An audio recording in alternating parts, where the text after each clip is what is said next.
Hello guys, আজকে তোমাদেরকে করে দেখাবো আলু আর আটা দিয়ে সন্ধ্যে স্ন্যাক্স বা টিফিন রেসিপি। দেখতে থাকো বন্ধুরা আমার আজকের এই রেসিপিটা। বাই দ্য ওয়ে, আমি শম্পার ইউটিউব চ্যানেলে তোমাদের সবাইকে ওয়েলকাম। আশা করি আমার আজকের এই রেসিপিটা তোমাদের ভালো লাগবে, আর ভালো লাগলেই লাইক কমেন্ট শেয়ার করে আমার সাথে থেকো, আমার পাশে থেকো। আর যারা নতুন বন্ধু তারা চ্যানেলটাকে সাবস্ক্রাইব করে পাশে থাকার বেল আইকনটা অল করে দিও। যখনই আমি নিত্য নতুন ভিডিও আপলোড দেবো তোমাদের কাছে পৌঁছে যাবে বন্ধুরা। এই রেসিপিটা বাচ্চা বড় সবাই খেতে ভীষণ পছন্দ করবে বন্ধুরা। সন্ধ্যে চা বা কফির সাথে জাস্ট জমে যাবে। তা দেখো, এটা করার জন্য আমি এখানে একটা বড় থালা নিয়েছি। তাতে নিয়ে নিলাম আমি 1 বাটি ময়দা আর 1 বাটি আটা। এর মধ্যে আমি কিছুটা জোয়ান হাতে ঘষে দিয়ে দিচ্ছি। দিয়ে দিলাম পরিমাণ মতো লবণ, দিয়ে দিলাম পরিমাণ মতো সাদা তেল। এবার শুকনো উপকরণগুলো ভালো করে হাত দিয়ে একটু মেখে নেব। প্রথমে আটা ময়দাটা তোমরা কম বেশি করে নিতে পারো।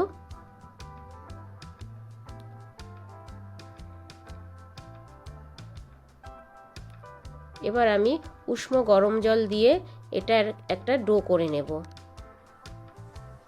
অল্প অল্প করে জল দিয়ে মেখে আমি একটা ডো করে নেব। তবে অবশ্যই তোমরা উষ্ণ গরম জল ব্যবহার করবে এই আটা মাখাতে।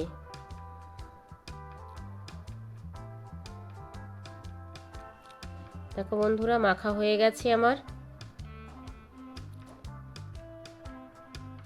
তবে খুব বেশি নরমও করে মাখবে না, খুব বেশি শক্ত করেও মাখবে না, ঠিক এই রকম ভাবে আটাটা মেখে নেবে।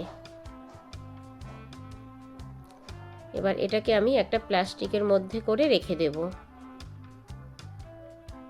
কিছুক্ষণের জন্য রেস্টে। ততক্ষণে আমি পুর বানাতে রেডি করছি, চলো।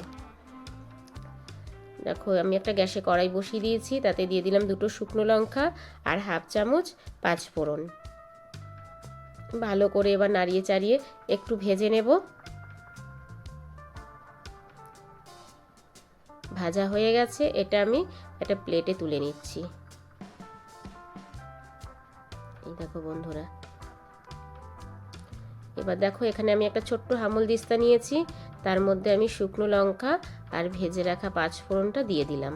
এটাকে আমি আধ ভাঙা করে নেব, এটা কিন্তু পুরো গুঁড়ো করব না বন্ধুরা। দেখতে থাকো তোমরা।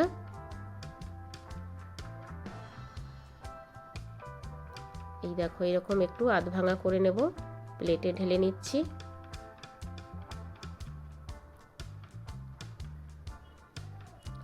এবার এই হামলদিস্তার মধ্যেই আমি দিয়ে দিলাম কয়েক টুকরো আদা আর 3টে কাঁচা লঙ্কা। এটাকেও আমি ভালো করে একটু আধ ভাঙা করে নেব। পুরো বাটার দরকার নেই বন্ধুরা, একটু ভালো করে থেতো করে নিলেই হবে। এই দেখো, তোমাদেরকে দেখাচ্ছি। এই দেখো, এরকম করে নিলেই হবে। এবার আমি আবারও কড়াইতে তেল দিয়ে দিয়েছি। তেলটা গরম হয়ে গেছে। এবার যে আমি 5 ফোড়ন আর শুকনো লঙ্কাটা একটু থেতো করে রেখেছিলাম সেটা দিয়ে দিলাম। একটু হালকা করে ভেজে নেব। এবার যে কাঁচা লঙ্কা আর আদাটা থেতো করে রেখেছিলাম সেটাও দিয়ে দিলাম। ভাজা ভাজা হয়ে গেছে। এবার আমি কিছু বাদাম দিয়ে দিচ্ছি এর মধ্যে। বাদামটা ভাজাই ছিল, তবু আরেকটু ভাজার জন্য আমি আগেই দিয়ে দিলাম। এবার আমি সিদ্ধ করা আলু দিয়ে দিলাম। আমি এখানে 2টো মিডিয়াম সাইজের আলু সিদ্ধ করে রেখেছিলাম, সেটা দিয়ে দিচ্ছি।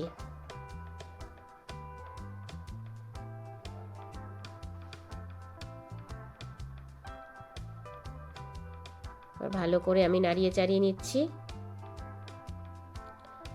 এইভাবে আলুর পুর কিন্তু ভীষণ টেস্টি হয় খেতে বন্ধুরা। অবশ্যই তোমরা একবার বাড়িতে বানিয়ে দেখবে। এবার আমি এতে দিয়ে দিলাম পরিমাণ মতো লবণ। দিয়ে দিচ্ছি সামান্য হলুদ গুঁড়ো কালারের জন্যে। এবার ভালো করে আমি মিশিয়ে নিচ্ছি। এই দেখো বন্ধুরা,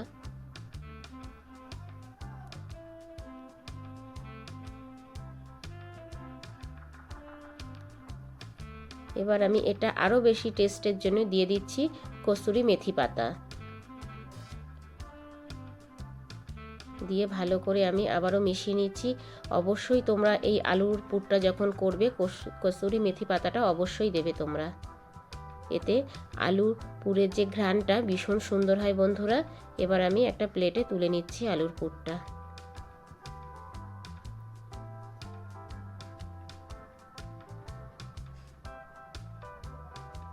আলুর পুরটা রেডি হয়ে গেল।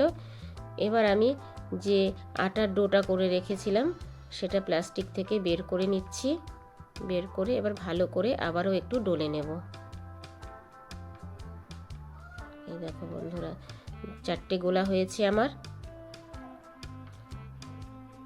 এবার এটাকে আমি হাত দিয়ে একটু গোল করে নিচ্ছি। এর উপরে ময়দা ছড়িয়ে দিচ্ছি। ময়দা দিয়ে একটা বড় সাইজের রুটি বেলে নেব।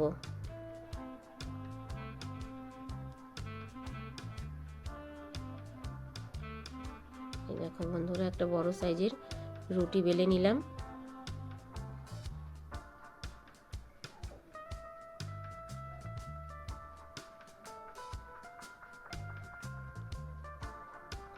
এবার এই রুটির এই সাইড দিয়ে আমি আলুর পুরটা দিয়ে দিচ্ছি। এইভাবে আলুর পুরটা দিয়ে দিলাম আমি। এবার এইভাবে রুটিটাকে ভাঁজ করে নিলাম। ভাঁজ করে নেওয়ার পর আমি দুদিকে দুটো আলুর টুকরো দিয়ে দিলাম। তবে এই আলুটা কিন্তু আমি লম্বা করে কেটে লবণ দিয়ে সিদ্ধ করে রেখেছিলাম, সেটাই দিয়ে দিলাম।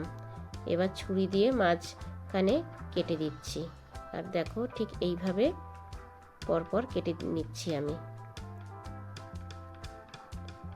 এটা হচ্ছে ডিজাইনের জন্যে, দেখতে অনেক বেশি সুন্দর লাগে বন্ধুরা। আর বাচ্চারা খেতে ভীষণ পছন্দ করবে এইরকম একটা স্ন্যাক যদি সন্ধ্যের টিফিনের সাথে থাকে। এই দেখো এইভাবে আমি একটা একটা করে ধরে রোলের মতো করে নিচ্ছি। সন্ধ্যেবেলা চা কফির সাথে জাস্ট জমে যাবে বন্ধুরা।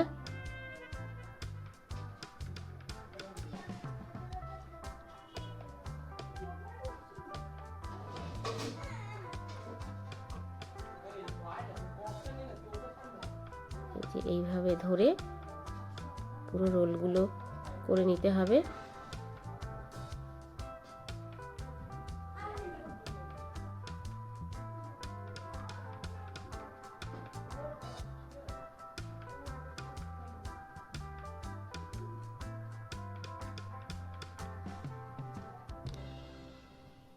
এইভাবে করলে খুব সুন্দর একটা ডিজাইনের হয় বন্ধুরা।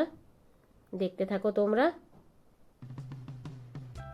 আর বেশি ভালো লাগলে বেশি বেশি করে শেয়ার করে দিও। এই দেখো আমার হয়ে গেছে। এবার আমি এটাকে ফোল্ড করে দিচ্ছি। এই দেখো বন্ধুরা, একটা রেডি হয়ে গেল। মানে একটা রুটিতে দুটো নাস্তা হবে বন্ধুরা। এই দেখো দুটো রেডি হয়ে গেল। এইভাবেই আমি সবকটা বানিয়ে নেব। এই দেখো বন্ধুরা, সবকটা একই রকম ভাবে আমি বানিয়ে নিয়েছি। এবার এগুলোকে ফ্রাই করব। দেখো তার জন্য আমি গ্যাসে তেল গরম বসিয়ে দিয়েছিলাম, আর তেলটা গরম হয়ে গেছে। এবার একটা একটা করে আমি দিয়ে দিচ্ছি। তবে এই সময় গ্যাসের ফ্লেমটা লো টু মিডিয়াম রাখবে।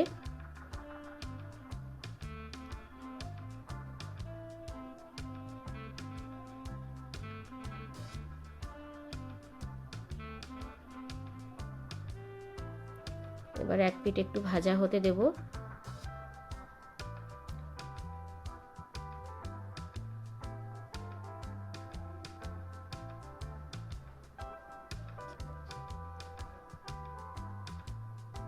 আরেকটা দিয়ে দিলাম।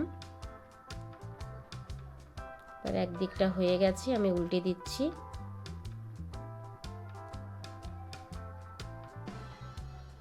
ভীষণ খাস্তা, মুচমুচে আর সুস্বাদু হয় খেতে বন্ধুরা। অবশ্যই বাড়িতে একবার ট্রাই করবে। বাচ্চা বড় সবাই খেয়ে ভীষণ পছন্দ করবে। আর মাঝে মাঝেই বলবে এইরকম একটা রেসিপি করার জন্যে।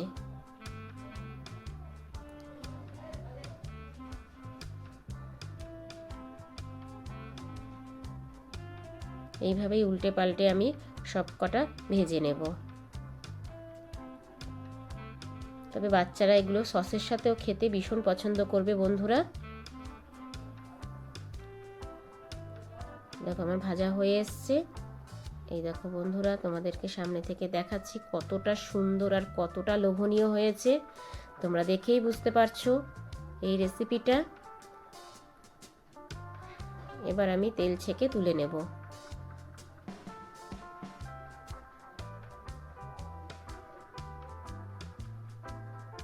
ঝাঁঝরি করে তেলটা ছেঁকে তুলে নিচ্ছি, তারপর আমি সস দিয়ে পরিবেশন করব।